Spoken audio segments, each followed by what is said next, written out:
부르심에는 결코 실수가 없네. 나를 부르신 하나님의 신실하심을 믿네. 작은 나를 부르신 뜻을 나는 알 수 없지만 오직 감사와 순종으로 주의 길을 가리라. 때론 내가 연약해져도 주님 날 도우시니 주의 놀라운 그 계획을 나는 믿으며 살리. 날 부르신 뜻 내 생각보다 크고 날 향한 계획 나의 지혜로 증명 못하나 가장 좋은 길로 가장 완전한 길로 오늘도 날 이끄심이네.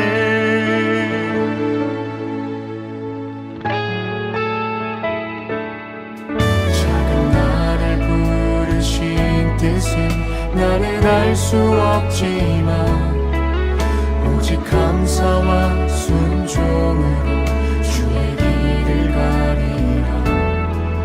때론 내가 연약해져도 주님 날 도우시니 주의 놀라운 그 계획을 나는 믿으며 살리. 날 부르신 뜻 내 생각보다 크고 날 향한 계획 나의 지혜로 증명 못하나 가장 좋은 길로 가장 완전한 길로 오늘도 날 이끄심이네.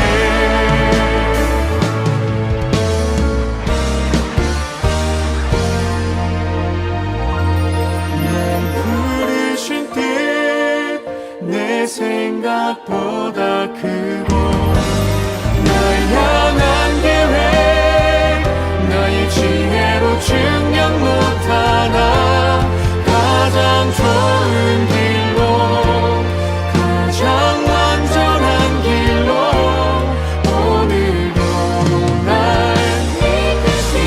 부르신 뜻 내 생각보다 크고 지혜로 증명 못하나 가장 좋은 길로 가장 완전한 길로 오늘도 날 이끄심이네. 신실하신 주를 찬양해.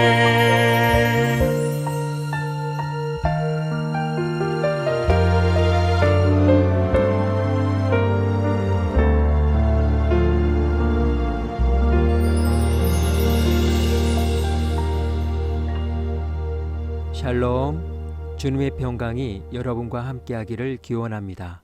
오늘 성경 읽기와 말씀 묵상을 통해 하나님의 말씀을 깨닫는 지혜와 기도하고 간구하는 모든 것들 위해 응답의 열매가 충만하기를 소망합니다.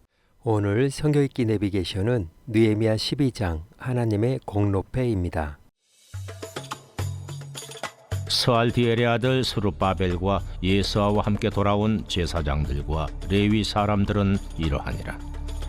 제사장들은 스라야와 예레미야와 에스라와 아마랴와 말룩과 핫두스와 스가냐와 루흠과 무레못과 이또와 긴느도이와 아비야와 미야민과 마디야와 빌가와 스마야와 요야립과 여다야와 살루와 아목과 힐기야와 여다야니, 이상은 예수와 때 제사장들과 그들의 형제의 지도자들이었느니라.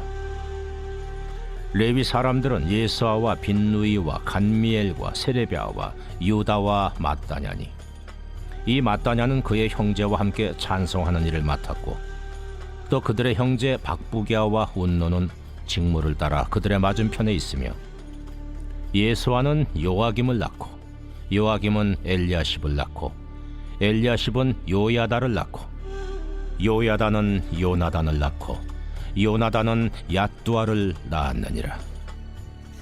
요야김 때의 제사장 족장 된 자는 스라야 족속에는 무라야요 예레미야 족속에는 하나냐요 에스라 족속에는 무슬람이요 아마랴 족속에는 여호하나니요 말루기 족속에는 요나단이요 스바냐 족속에는 요셉이요 하림 족속에는 아드나요 무라여 족속에는 헬게요 이또 족속에는 스가랴요 긴느돈 족속에는 무슬람이요 아비야 족속에는 시그리요 미냐민 곧 모아디아 족속에는 빌데요 빌가 족속에는 삼무아요 스마야 족속에는 여호나단이요 요야립 족속에는 마뜨네요 여다야 족속에는 우시요 살레 족속에는 갈레요 아목 족속에는 에벨이요 힐기야 족속에는 하사비아요 여다야 족속에는 느다넬리였느니라.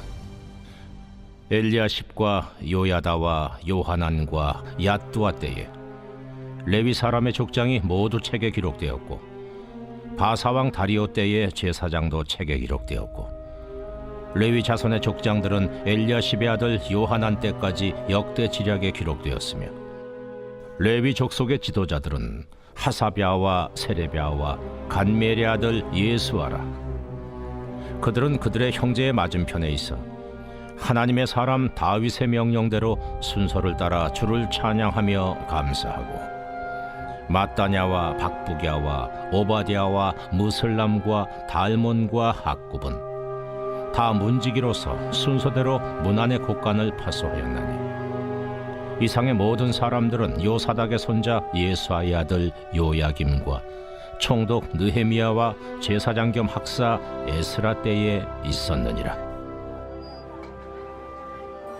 예루살렘 성벽을 봉헌하게 되니 각처에서 레위 사람들을 찾아 예루살렘으로 데려다가 감사하며 노래하며 제금을 치며 비파와 수금을 타며 즐거이 봉헌식을 행하려 하며 이에 노래하는 자들이 예루살렘 사방 들과 느도바 사람의 마을에서 모여들고 또 백길갈과 게바와 아스마의 들에서 모여들었으니 이 노래하는 자들은 자기들을 위하여 예루살렘 사방의 마을들을 이루었습니다. 제사장들과 레위 사람들이 몸을 정결하게 하고 또 백성과 성문과 성벽을 정결하게 하니라. 이에 내가 유다의 방백들을 성벽 위에 오르게 하고 또 감사 찬송하는 자의 큰 무리를 둘로 나누어 성벽 위로 대오를 지어 가게 하였는데 한 무리는 오른쪽으로 분문을 향하여 가게 하니 그들의 뒤를 따르는 자는 호세야와 유다 지도자의 절반이요 또 아사랴와 에스라와 무슬람과 유다와 베냐민과 스마야와 예레미야이며 또 제사장들의 자손 몇 사람이 나팔을 잡았으니 요나단의 아들 스마야의 손자 마따냐의 증손 미가야의 현손 삭굴의 5대손 아삽의 6대손 스가랴와 그의 형제들인 스마야와 아사렐과 밀랄레와 길랄레와 마에와 느다넬과 유다와 하나니라.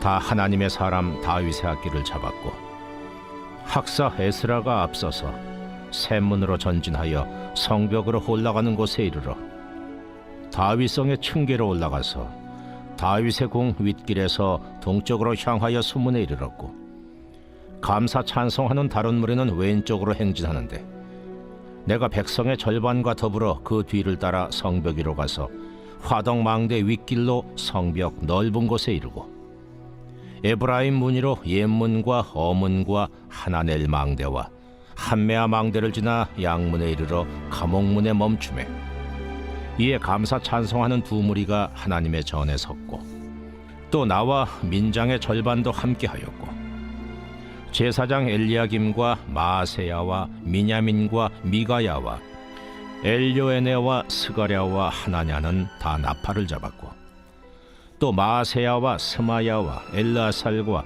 우시와 여호하난과 말기야와 엘람과 에셀이 함께 있으며 노래하는 자는 크게 찬송하였는데 그 감독은 예스라히야라. 이날에 무리가 큰 제사를 드리고 심히 즐거워하였으니 이는 하나님이 크게 즐거워하게 하셨습니다. 부녀와 어린아이도 즐거워하였으므로 예루살렘이 즐거워하는 소리가 멀리 들렸느니라. 그날에 사람을 세워 곡간을 맡기고 제사장들과 레위 사람들에게 돌릴 것, 곧 율법에 정한 대로 거제물과 처음 익은 것과 11조를 모든 성읍밭에서 거두어 이 곡간에 쌓게 하였느니, 이는 유다 사람이 섬기는 제사장들과 레위 사람들로 말미암아 즐거워하기 때문이라. 그들은 하나님을 섬기는 일과 결례의 일을 힘썼으며 노래하는 자들과 문지기들도 그러하여 모두 다윗과 그의 아들 솔로몬의 명령을 따라 행하였으니, 옛적 다윗과 아삽의 때에는 노래하는 자의 지도자가 있어서 하나님께 찬송하는 노래와 감사하는 노래를 하였음이며, 스룹바벨 때와 느헤미야 때에는 온 이스라엘이 노래하는 자들과 문지기들에게 날마다 쓸 몫을 주되 그들이 성별한 것을 레위 사람들에게 주고 레위 사람들은 그것을 또 성별하여 아론 자손에게 주었느니라.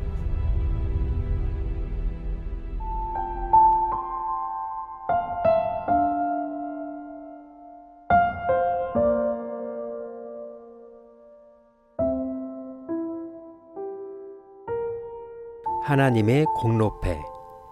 공로패는 단순한 감사의 표시가 아닙니다. 공로패는 어떤 일이 완성된 후 그 결과가 누구의 수고 위에 세워졌는지를 공식적으로 선언하는 표식입니다. 보통 공로패는 큰 공사를 마쳤을 때, 중요한 프로젝트나 행사를 완수했을 때, 오랜 시간 보이지 않는 자리에서 헌신한 이들의 기여를 기억하고 기록하기 위해 수여됩니다. 그래서 공로패에는 반드시 이름이 새겨집니다. 그 이름은 단순한 호명이 아니라 이 일은 이 사람들의 공로 위에 있습니다 라는 공동체의 고백입니다. 성경적 관점에서 공로패는 사람이 스스로 자랑하는 상이 아니라 하나님께서 기억하시고 인정하시는 수고의 흔적에 가깝습니다. 성경은 하나님을 사람의 수고를 잊지 않으시는 분, 숨은 섬김까지도 헤아리시는 분으로 증언합니다. 하나님의 공로패라는 표현에는 이러한 의미가 담겨 있습니다. 일을 이루신 하나님께서 그 일을 가능하게 한 사람들의 신실함을 그냥 지나치지 않으시고 이름으로, 기록으로, 역사로 남기신다는 뜻입니다. 오늘 느헤미야 12장의 주제어는 하나님의 공로패입니다. 느헤미야 12장은 바로 이 하나님의 공로패가 수여되는 장면처럼 시작됩니다. 성벽 봉헌이라는 결과 앞에서 하나님은 먼저 이 재건은 어디서부터 시작되었는가를 사람들의 이름을 통해 되짚으십니다. 스룹바벨과 예수아, 그리고 함께 돌아온 제사장들과 레위인들, 마치 하나님께서 직접 공로패를 수여하시듯 사람들의 이름을 하나씩 부르십니다. 그래서 느헤미야 12장은 마치 하나의 공로패를 수여하는 장면처럼 펼쳐집니다. 공로패, 스룹바벨과 예수아, 그리고 함께 돌아와 예배의 기초를 다시 놓았던 이들에게, 이 성벽 재건은 드러나지 않았으나 사라지지 않은 숨은 소구와 오래된 순종, 먼저 돌아와 자리를 지킨 신실한 믿음에서 시작되었음을 기념하여 이 패를 수여함. 성벽 완공 후 하나님의 때에 예루살렘 성의 왕 여호와 하나님. 느헤미야 12장에 기록된 이름들은 성벽을 쌓은 손의 명단이 아닙니다. 이름이 남아있는 이유는 그들이 눈에 띄는 일을 했기 때문이 아니라 재건이 시작될 수 있는 자리를 지켰기 때문입니다. 이들은 바벨론에서 돌아온 사람들입니다. 아직 성벽도 없고 도시는 무너져 있었고 앞날은 보이지 않았지만 그들은 먼저 예배의 기초를 다시 놓았습니다. 아무도 알아주지 않을 때 하나님만 바라보며 자리를 지킨 사람들입니다. 그래서 하나님은 성벽 봉헌식으로 바로 들어가지 않으십니다. 찬양대가 성 위를 걷기 전에, 기쁨의 소리가 예루살렘에 가득 차기 전에 먼저 이름을 부르십니다. 이 일은 이들로부터 시작되었다. 그리고 마침내 성벽이 봉헌됩니다. 두 찬양대가 성 위를 행진하고 기쁨의 소리가 멀리까지 울려 퍼집니다. 이 성은 단지 복구된 도시가 아니라 신실함 위에 세워진 예배의 자리가 되었기 때문입니다. 그런데 느헤미야 12장은 찬양과 기쁨으로만 끝나지 않습니다. 백성들은 제사장과 레위 사람들에게 그들의 분깃을 기쁨으로 드립니다. 하나님은 그 수고를 잊지 않으시고 공동체를 통한 합당한 보상을 허락하십니다. 이렇듯 하나님의 공로패에는 언제나 하나님의 보상이 함께합니다. 하나님의 공로패는 가장 화려했던 순간에 주어지지 않습니다. 아무도 보지 않을 때 떠나지 않고 남아있던 그 시간 위에 조용히 새겨집니다. 오늘도 하나님은 우리 삶의 성벽을 보시기 전에 그 시작의 자리를 기억하십니다. 오늘 하루 성경 구약 성경 읽기 내비게이션은 느헤미야 12장 하나님의 공로패였습니다. 이 시간 기도의 자리로 나아갑니다. 눈에 드러난 결과보다 보이지 않는 자리에서의 신실함을 기억하시는 하나님 앞에 섭니다. 사람의 평가가 아니라 하나님의 기억 속에 남는 삶을 선택하며 이 시간 기도의 자리로 나아갑니다.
사랑의 하나님, 사람의 평가에 흔들리지 않게 해 주옵소서.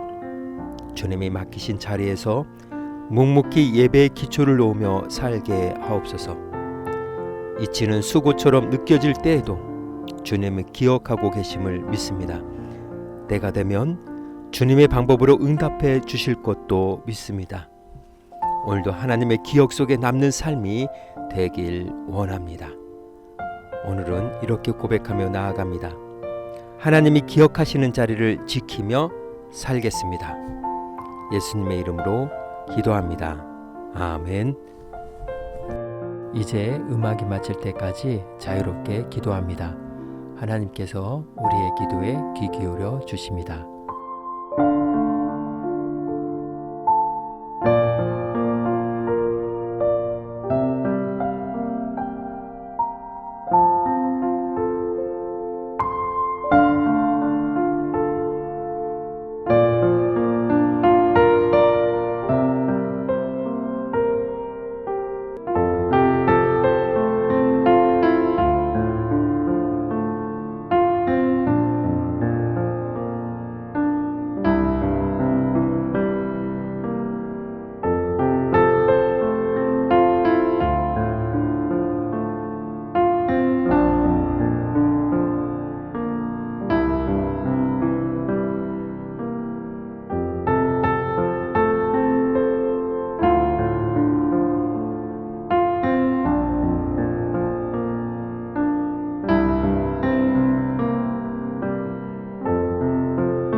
우리의 기도를 들으신 하나님께서 오늘도 동행하십니다. 주님 안에서 성령의 새 역사를 써내려 가시길 축복합니다.